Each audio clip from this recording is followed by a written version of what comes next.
चंपाई सोरेन के भारतीय जनता पार्टी यानी कि बीजेपी में शामिल होने की अटकलों के बीच केंद्रीय मंत्री जीतन राम मांझी उनका स्वागत भी कर दिया है। रविवार देर शाम उन्होंने सोशल मीडिया प्लेटफॉर्म एक्स पर इस संदर्भ में एक पोस्ट साझा की। झारखंड के पूर्व मुख्यमंत्री सीएम चंपाई सोरेन के बीजेपी में शामिल होने की खबरें शनिवार से शुरू हुई, जो अब तक जारी है। हालांकि रविवार की शाम को चंपाई ने झारखंड मुक्ति मोर्चा यानी कि जेएमएम पार्टी छोड़ने के संकेत दिए हैं। चंपाई सोरेन ने एक्स पर लिखा कि जेएमएम में मेरा अपमान हुआ है। जब मैं मुख्यमंत्री था तो मैंने बेहतर काम किया, लेकिन मुझे हटा दिया गया। मुख्यमंत्री रहने के बावजूद मुझे बीच कार्यक्रम से बुलाया गया और विधायक दल की बैठक में मुझसे इस्तीफा मांगा गया। उनके इन बयानों से यह स्पष्ट हो गया कि पार्टी के भीतर उनकी स्थिति स्थिर हो गई है और वह आगे कोई बड़ा कदम उठाने की तैयारी में है।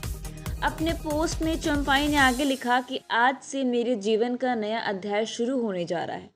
मेरे पास 3 विकल्प है। पहला, राजनीति से संन्यास लेना। दूसरा, अपना अलग संगठन खड़ा करना। और तीसरा, अगर इस राह में कोई साथी मिले तो उसके साथ आगे का सफर तय करना।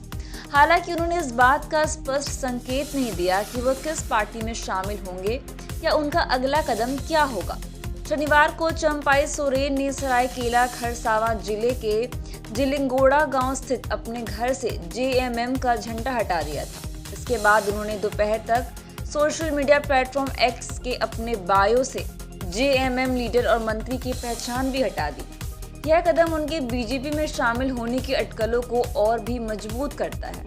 दोपहर 1 बजे चंपाई सोरेन विशेष विमान से दिल्ली पहुंचे। दिल्ली एयरपोर्ट पर जब उनसे बीजेपी में शामिल होने के बारे में पूछा गया तो उन्होंने कहा, अभी मैं जहां पर हूं वहीं पर हूं। यहाँ मेरे बच्चे रहते हैं और मैं उनसे मिलने आता रहता हूं।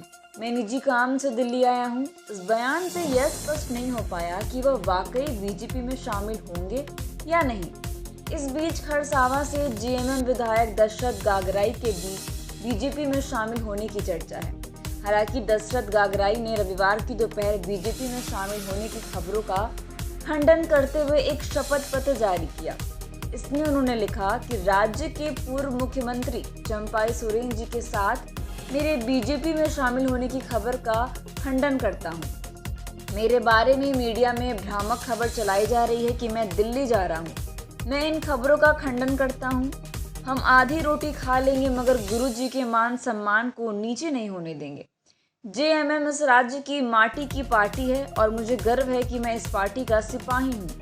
सूत्रों के अनुसार चंपाई सोरेन शनिवार की शाम रांची से कोलकाता पहुंचे, जहां वह एक होटल में ठहरे थे। कोलकाता में उनकी मुलाकात बीजेपी नेता शुवेंदु अधिकारी से हुई, जिसके बाद रविवार को दिल्ली के लिए रवाना हुए।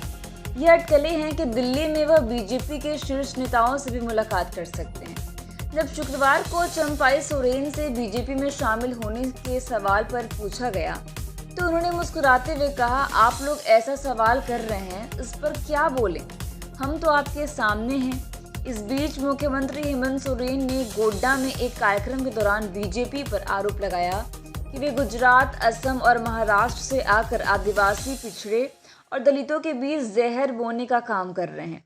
उन्होंने आगे कहा कि चुनाव आयोग में बीजेपी के एजेंट बैठे हैं जो संवैधानिक संस्थानों को कमजोर कर रहे हैं। इस पूरे घटनाक्रम से यह स्पष्ट है कि चंपाई सोरेन और जेएमएम के बीच संबंध अब और नहीं चल सकते और उनकी बीजेपी में शामिल होने की संभावनाएं बहुत ज्यादा हैं। अब देखना यह है कि आने वाले दिनों में क्या होता है और चंपाई सोरेन का अगला कदम क्या होगा।